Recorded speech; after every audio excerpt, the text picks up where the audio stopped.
माता पिता निराश होते हैं। मैंने घर पे वादा किया था कि चलो 5-6 साल से लगे, मम्मी पापा आप मुझे 1 साल का समय दे दिए। खुद की हिम्मत नहीं होती कि उनसे हम नजरें मिला पाएं। कुल शादी के लिए तो बहुत ज्यादा प्रेशर होता है, रिश्तेदार हैं, घर वाले हैं, बहुत ज्यादा प्रेशर होता है। फैमिली के साथ साथ आपके पास समाज का भी प्रेशर होता है। हर किसी घर वाले इतने सपोर्टर भी नहीं होते हैं, उनके अगेंस्ट आके तैयारी करती हैं। धोबी का कुत्ता घर का ना घाट का, वही हिसाब हमारा हो जाता है। हमारे इलाहाबाद आने का कोई मतलब ही नहीं था, हम भी शादी करके कहीं जा सकते थे। मेरी मम्मी मुझसे बोली, अगर तुम्हारे साथ अन्याय हो रहा है तो तुम अपने अधिकारों के लिए लड़ो।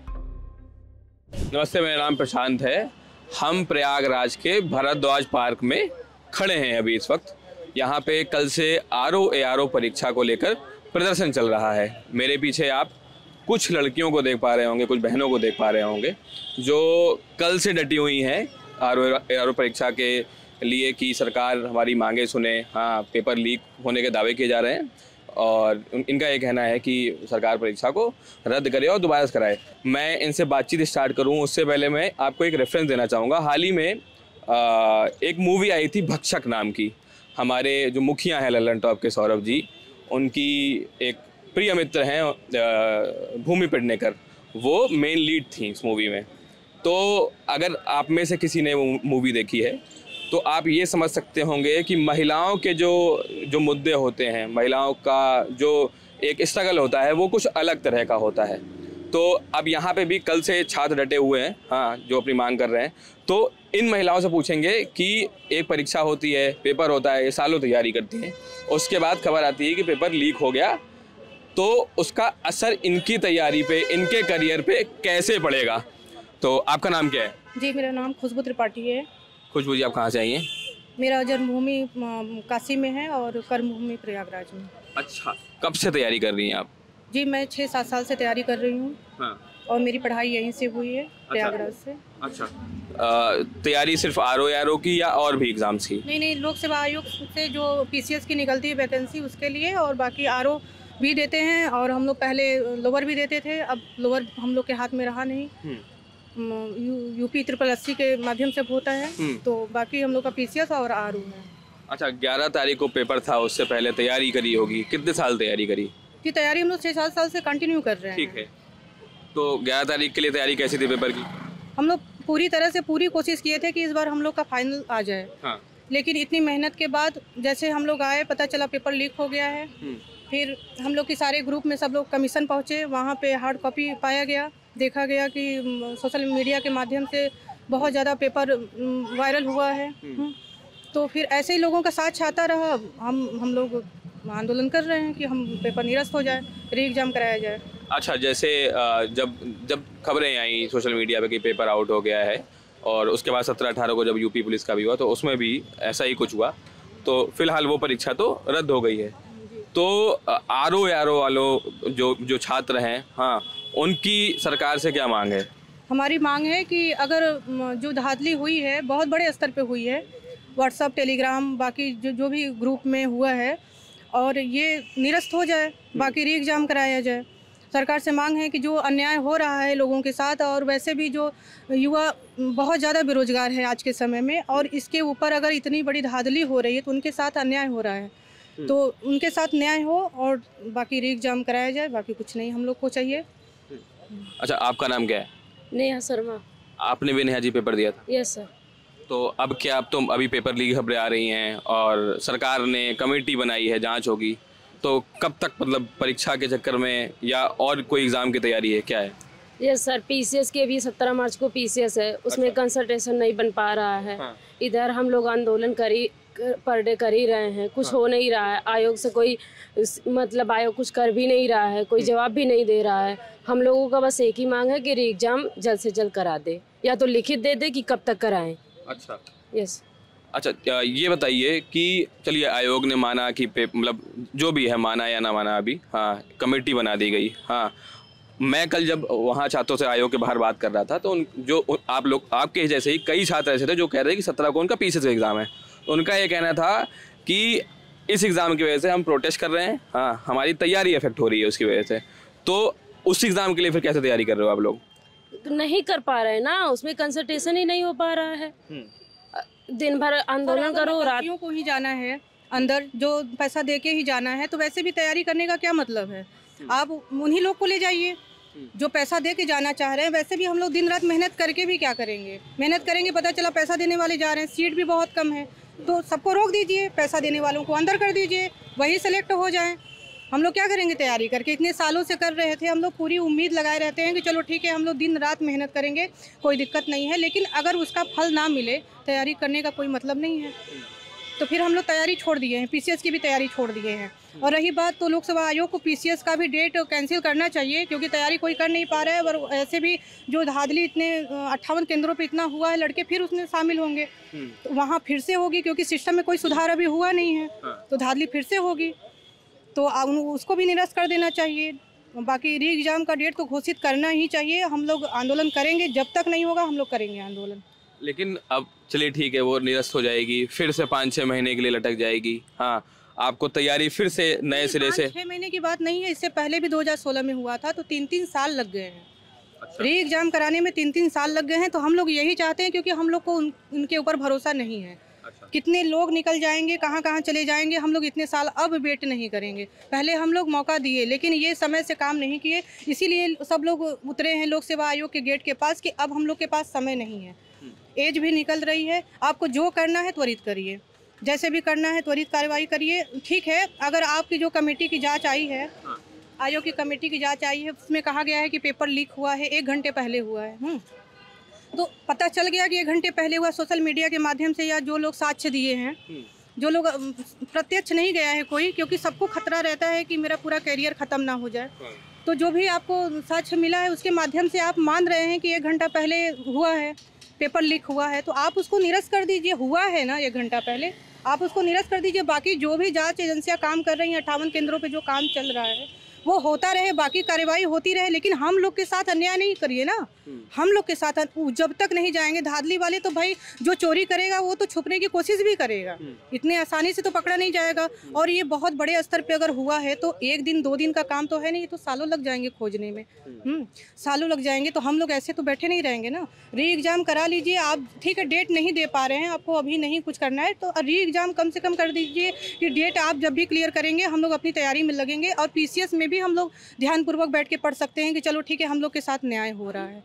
इस तरह से तो हम लोग कर ही नहीं सकते, क्योंकि हम लोग का विश्वास नहीं है कि अगर तैयारी करते भी हैं तो पीसीएस में भी वही होगा। तो अच्छा ठीक है, एक बात ये आती है कि अगर पेपर डिले होता है मान लीजिए, तो कई अभ्यर्थी, जैसे अभी मैडम ने कहा कि 3-3 साल में पेपर नहीं हो रहा है, तो एक टेंशन अभ्यर्थियों की ये होती है कि हम ओवर एज हो जाएंगे। तो अगर ऐसा हुआ तो फिर क्या करेगा अभ्यर्थी? ऐसा अगर होता है तो फिर व्यक्ति के पास विकल्प ही कहाँ बचते हैं। खासतौर से महिला अभ्यर्थियों की जो समस्या होती है कि हमें घर से देखिए इतना समय नहीं मिलता, हमारी भी एक एज जा रही होती है, हमारे ऊपर एक घर का अलग से प्रेशर होता है।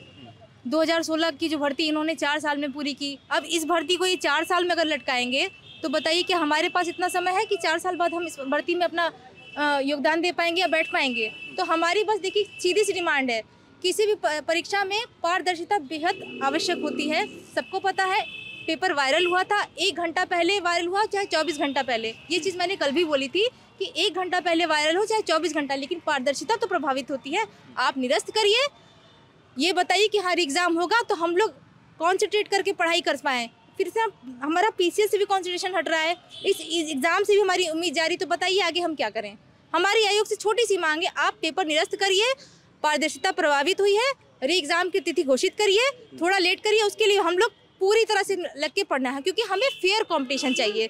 अगर ऐसे ही घूसखोर लोग, ऐसे ही ना पढ़ने वाले लोग ऐसे ही सिलेक्ट होते रहे तो फिर हमारा पढ़ने का कोई मतलब नहीं है। फिर हम बस फेयर कंपटीशन चाहते हैं, पारदर्शिता प्रभावित हुई है, एग्जाम को निरस्त किया जाए और नई परीक्षा तिथि घोषित की जाए, बस हम यही चाहते हैं और कुछ नहीं। अगर पेपर लीक की बात आपके पास है तो पेपर पूरा निरस्त हो, दोबारा सही से कराया जाए। बिल्कुल बिल्कुल हम लोग यही चाहते हैं। अच्छा, आपने घर के प्रेशर और घर से जो भी चीज़ें हैं दबाव की बात करी, महिलाओं के ऊपर ये एक एडेड प्रेशर होता है। तो अभी आप लोग तैयारी कर रहे हो, मैडम ने बताया कि वो 6 साल से कर रही हैं, आप भी तो 3-4 साल 5 साल से कर रहे होगे। तो डेली आप हम लोग घर के बाहर रहते हैं, घर वालों से बात होती है, माँ बाप से बात होती है, तो जब उनका कॉल आता है, हम पेपर दे के आते हैं कि बेटा पेपर कैसा हुआ, उसके बाद उनको भी पता चलता है कि पेपर लीक हो गया, तो उनका रिएक्शन क्या होता है? देखिए, रिएक्शन तो माता पिता निराश होते हैं, अभ्यर्थी भी निराश होते हैं, माता पिता है, हमको हिम्मत देंगे कि नहीं बेटा कोई बात नहीं, लेकिन हम अपने आप को क्या जवाब दें? जो हमने मेहनत की थी, जो हमने समय दिया था अपना, जो घर वालों को आश्वासन दिया था, खुद की हिम्मत नहीं होती कि उनसे हम नजरें मिला पाएं। सीधा सा हमारे कहने का यही मतलब है कि री एग्जाम कराएं और हमें कुछ नहीं चाहिए, क्योंकि एग्जाम में पारदर्शिता प्रभावित हुई है, पेपर लीक हुआ है, ये सबको पता। आयोग इस बात को क्यों नहीं मान रहा, ये हमें समझ में नहीं आ रहा। अच्छा, एक सवाल ये मतलब वैसे तो सभी से है जो भी जवाब दे, कि क्या कहते हैं, लड़कियों के ऊपर एक ये प्रेशर रहता है कि एक आध साल में आने वाले, हाँ, अगर कुछ नहीं कर पाए तो घर वाले घर बुला लेंगे, हाँ, शादी की बातें होती हैं, शादी करा देंगे। तो क्या मतलब घर वाले मतलब इन सब चीज़ों को लेकर क्या कहते हैं? बिल्कुल कहते हैं, हर लड़की के ऊपर ये प्रेशर होता है। मैं खुद अपना बता रही हूँ कि मैंने घर पे वादा किया था कि चलो 5-6 साल से लगे, मम्मी पापा आप मुझे 1 साल का समय दे दिए। और दूसरी बात ये होती है, महिला अभ्यर्थी होने के साथ साथ आप ग्रामीण परिवेश से अगर आते हैं तो आपके साथ फैमिली के साथ साथ आपके पास समाज का भी प्रेशर होता है। दूसरी बात, हर प्रतियोगी की आर्थिक स्थिति एक जैसी नहीं होती, चाहे वो लड़का हो चाहे वो लड़की हो। हम 6 साल लगाए, समय जाता है, पैसा जाता है, फिर ये भर्ती 4 साल बाद लड़के, तो चाहे लड़का हो चाहे लड़की, कहाँ जाएंगे फिर? हमारी आर्थिक स्थिति, हम तो यही सोच के लगा रहे हैं ना कि चलो घर की आर्थिक स्थिति बेहतर कर पाएंगे, अपना योगदान दे पाएंगे। लेकिन इसी तरह अगर पारदर्शिता प्रभावित होती रही, पेपर लीक होते रहे, तो क्या करेंगे हम तो ना कहीं, एक तो कहावत हो गई ना, धोबी का कुत्ता घर का ना घाट का, वही हिसाब हमारा हो जाता है। तो बस अगर यही करना था तो फिर हमारे इलाहाबाद आने का कोई मतलब ही नहीं था, हम भी शादी करके कहीं जा सकते थे, सीधी सी बात है। हाँ, शादी करके। आप कुछ बोल रही थी इस बात पे अभी?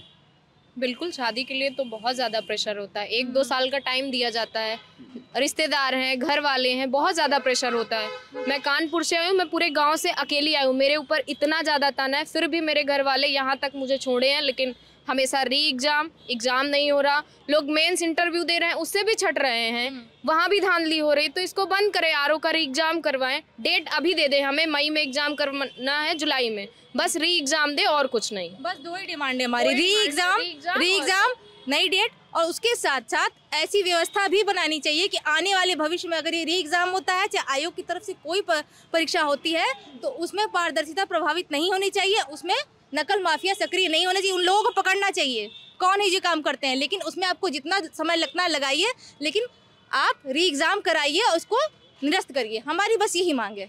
अच्छा, इन सब के बीच पेपर लीक हो गया या निराशा इस बीच चीज़ को लेकर हो गई कि समय से भर्तियां नहीं हो रही हैं, सरकार नहीं निकाल रही है, घर वाले या अपने आसपास के लोग, आपके दोस्त जो भी हो गए, वो मोटिवेट भी करते हैं, है ना? अब घर वाले ये तो नहीं बोलेंगे कि भाई आपका पेपर नहीं हुआ तो आप तैयारी बिल्कुल ही छोड़ दीजिए। तो कैसे मोटिवेट करते हैं घर वाले, मतलब उस वक्त जब आपको एकदम डाउन फील हो रहा होता है, जैसे इस वक्त है, तो घर वाले फिर क्या बोलते हैं? देखिए, घर वाले तो मोटिवेट करते ही हैं, लेकिन एक चीज़ और है, हर किसी घर वाले इतने सपोर्टर भी नहीं होते हैं। लड़कियों में बता रही हूँ, मैं कुछ लड़कियों को ऐसे जानती हूँ जिनके घर वाले अगेंस्ट होते हैं, वो उनके अगेंस्ट आके तैयारी करती हैं, उनके अगेंस्ट लड़के झड़के आगे पढ़ाई करती हैं। तो मोटिवेशन की बात नहीं, घर वाले मोटिवेट करते हैं, लेकिन खुद को जो गलत फील होता है, खुद की जो उस समय जो कोई कितना भी मोटिवेट कर ले, समझ में नहीं आता है, कुछ ऐसा सब कुछ आगे फ्यूचर ब्लैंक दिखता है। तो मोटिवेशन किसी काम नहीं आता। हम जिस उद्देश्य के लिए आए थे, जब वही नहीं कर पाए तो मोटिवेशन से क्या हो जाएगा? हमको तो अपने लक्ष्य की प्राप्ति करना था ना, हम वो चाहते थे। अच्छा जी, तो मैं ये सवाल आपसे पूछना चाहूँगा। हाँ, मुझे आप सब में सबसे ज़्यादा परेशान आप ही दिख रहे हो कि इस वक्त घर वाले कैसे सपोर्ट कर रहे हैं? जी, इस समय तो घर वाले सपोर्ट कर रहे हैं, पूरी तरह सपोर्ट कर रहे हैं। मैं आंदोलन में लीड भी कर रही थी, तो घर वालों को पूरा सपोर्ट है कि अगर तुम्हारे साथ अन्याय हुआ है तो न्याय होना चाहिए, अन्याय हुआ है तो न्याय होना चाहिए। तो री एग्जाम के लिए हम लोग न्याय मांग ही रहे हैं, तो जिस दिन मिल जाएगा उस दिन हम लोग फिर से तैयारी में लगेंगे, नए जोश के साथ लगेंगे। माँ बाप ने ये नहीं बोला कि धरना मत करो? नहीं, बिल्कुल नहीं कहा। जब भी अन्याय, मेरी मम्मी मुझसे बोली, अगर तुम्हारे साथ अन्याय हो रहा है तो तुम अपने अधिकारों के लिए लड़ो, और ये भी बोली ज़िंदगी लंबी नहीं, ज़िंदगी बड़ी होनी चाहिए, मर भी जाओ फिर भी तुम लड़ो। तो मम्मी पापा का पूरा आशीर्वाद है मेरे साथ, और हम लोग मेहनत किए हैं, अच्छे कंपटीटर रहे हैं, तो फिर हम लोग अपने अधिकार है, हम लोग का मांग करने का अधिकार है, और हम लोग के साथ गलत हुआ है। और योगी जी से भी कहना चाहती हूँ, बाबा योगी जी से भी कहना चाहती हूँ कि वो भी हम लोग के साथ न्याय करें, हम लोग के साथ गलत हुआ है। जो नकल माफिया हैं, जो बीच के बिचौलियाँ हैं, वो जो हम लोग के अधिकारों को छीन रहे हैं, उनको कड़ी से कड़ी सज़ा भी दिया जाए ताकि आगे भी कभी ऐसा गलत ना करें। अच्छा, तो मतलब यहाँ पे कड़ी सज़ा देने की बात, और एक मांग जो हर जगह की जा रही है कि पेपर दोबारा कराया जाए। जैसे अभी यूपी पुलिस की जो परीक्षा है वो रद्द करके दोबारा कराने की बात कही गई है। इन छात्रों की डिमांड है कि आरओ की परीक्षा भी दोबारा कराई जाए। ये जो लड़कियां थी, महिला छात्र हैं, जो आपने उनकी व्यथाएं समझी। इस वीडियो पर आपका क्या रिएक्शन है, आप हमें कमेंट करके बता सकते हैं। आपके लिए वीडियो शूट किया था मेरे साथी प्रशांत ने। धन्यवाद।